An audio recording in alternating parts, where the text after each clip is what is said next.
Welcome back, everyone, to the Late Night Review. And tonight I'm talking about one of my favorite movies of all time, a movie that's part of a franchise that I really, really love, except for the final installment.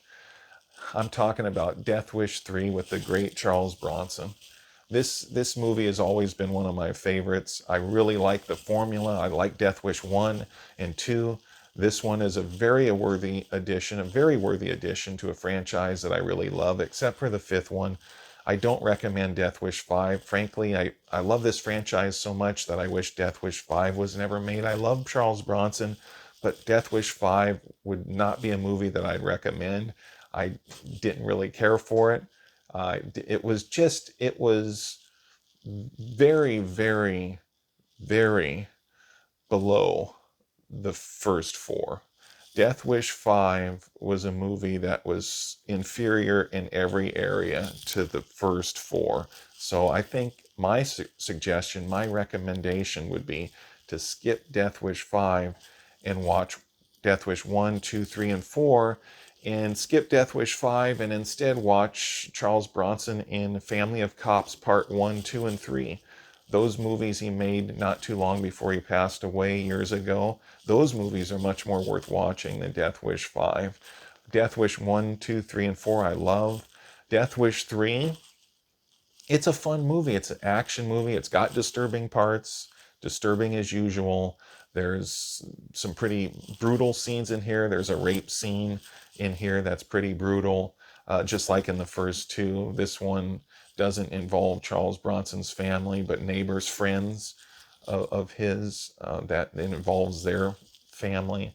A lady gets raped, and obviously Charles Bronson, he finds out about it, and her husband's devastated by it, and he is sad and angry about it. There's disturbing parts in this movie as well, and then they go out and get them later, which is good. That's part of the Death Wish formula that we love. And so, just like in the other movies, there's disturbing scenes in here. With Charles Bronson, though, in this one, his family is not attacked, but his friend is murdered. He's back in New York. He was in Los Angeles in part two, but he comes back to New York in part three to visit an old friend. And he's supposed to show up at his apartment, visit him, but he's murdered right before Charles Bronson gets there. Bronson finds the body. They take Charles Bronson down to jail because he's the only one in the room. They question him, and the plot unfolds from there. So Charles Bronson basically ends up being it's an interesting plot, an interesting story. It's a very high crime area, and one of the police in here, the police chief, I believe, he was in Breakheart Pass with Charles Bronson. He was in Death Hunt. He was in Young Blood with Patrick Swayze, Rob Lowe. He's been in various different movies, and he's an interesting character. And he actually wants Charles Bronson to go into that crime-ridden area and do what he does best. I haven't seen this movie for a while from start to finish, but maybe about 10 years ago, 8 years ago, I saw it from start to finish again. I did a little brush up recently, but it's always been one of my favorites. I really like this movie quite a bit. I've seen parts of I used to have it on DVD, and I watched it over and over and over again, but that was years ago. And it might not have been 8 years ago. I think it was more like 5 years ago when I had the DVD, 4 or 5 years ago, and I watched it. I did watch it from beginning to end, come to think of it. And then I should have never, I moved. Now I'm in a different location. I moved. I'm living somewhere else. And before I left, I gave it to somebody. And now I kind of regret it. But Death Wish 3 has always been one of my favorites. It's not as grounded as the first two, but there's things in here, they might seem a little bit far-fetched, but not really. When there's certain areas, certain times, things could develop into riots, and the action scenes in here, it could happen. So it's not that far-fetched when you think about it. When you've seen the news and you know that things could turn into riots and crazy things can happen. Riots take place in here at the end of the movie, and Bronson is out there fighting with roving gangs that are killing people and pulling people out of their homes and doing stuff. Bronson is out there along with a couple of one of the neighbors, and then the police lieutenant or sergeant, chief, whoever. He's out there fighting these roving gangs with them, and it's fun. I mean, Charles Bronson does what he does in here. He goes after the bad guys. In this case, so he's kind of hired. He's hired to go out there and do this by the police official, and he tells him to go out there, take care of these killers, these gang members who are terrorizing innocent people. And Bronson does it. He's more than willing to comply. For a character like Paul Kersey, it's probably hard not to. But there's all kinds of weapons in here. His friend who died already paid the apartment rent, so the rent's paid till the end of the month. He stays in his apartment because it's already taken care of. He paid for it before he died. So he's staying there, he's looking after his things, and a neighbor of his has weapons in there. The neighbor, I'm drawing a blank, I forgot his name in real life, but I've seen him. He was in 12 Angry Men. I believe he was in Psycho 1. He plays Bennett. The character's name is Bennett in here, and he does a good job. He has weapons. I think he has there's two machine guns he has. One of them is a 50 caliber. And yes, Charles Bronson he does get to use the 50 caliber on the gangs in here. He has more action in it than any Death Wish movie. But, I think I like part 1 and 2 the best. But part 3, if you like action and you're more action oriented and you're not as much into the buildup of the story and the drama and how he became who he was, if you just focus on the action, you might like part 3 the best. I still prefer part 1 and 2 a little bit more, but this is a great movie to me. It's one of my favorite Charles Bronson movies of all time and one of my favorite action movies of all time. It's got suspense. It's got drama. It's got mostly action, though. That's what primarily Death Wish 3, I look at it as an action film. Guns, fighting, explosions, action to the max. Charles Bronson, the great Charles Bronson.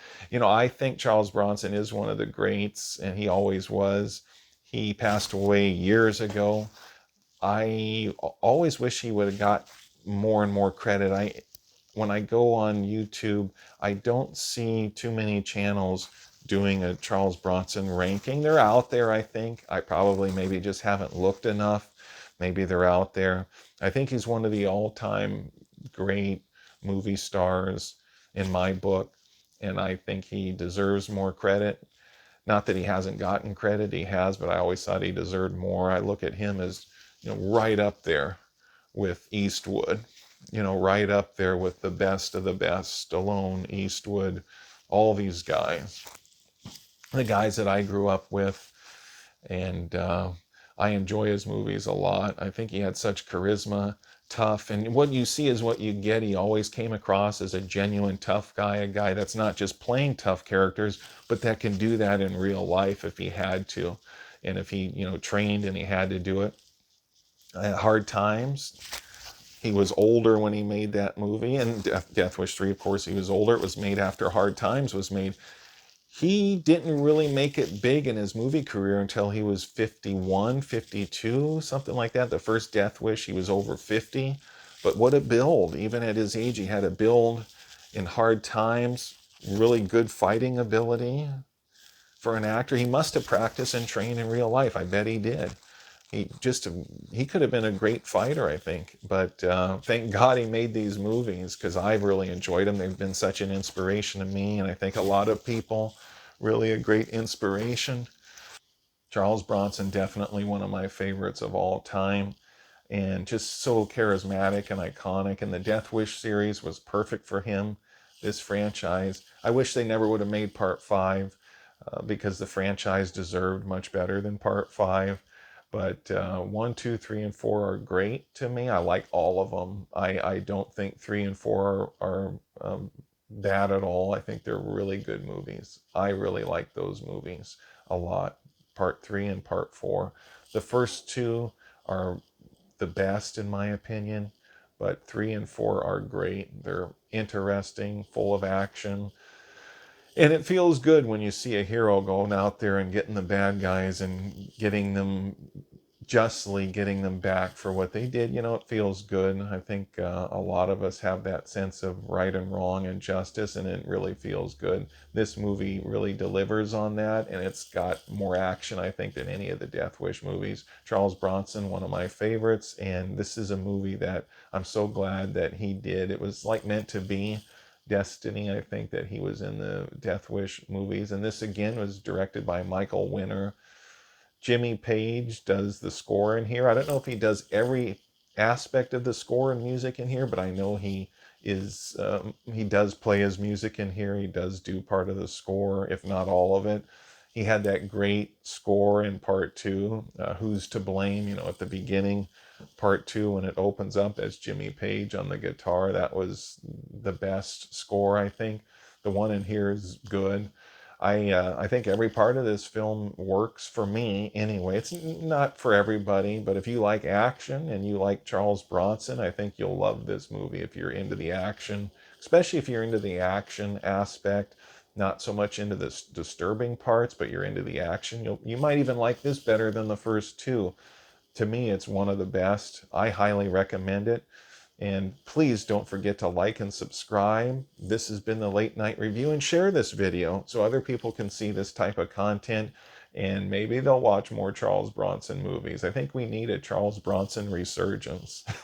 He deserves it, and his movies are more than worth watching. If you haven't seen Charles Bronson movies, if you haven't taken a deep dive into his filmography and his movies, gosh, you're in for a treat if you're an action star and if you like Bronson, or if you like his type of acting, and his characters that he plays. I think you're in for just a tremendous treat. So check out his movies. This has been the Late Night Review. Like and subscribe. And until next time, everybody, have a good night.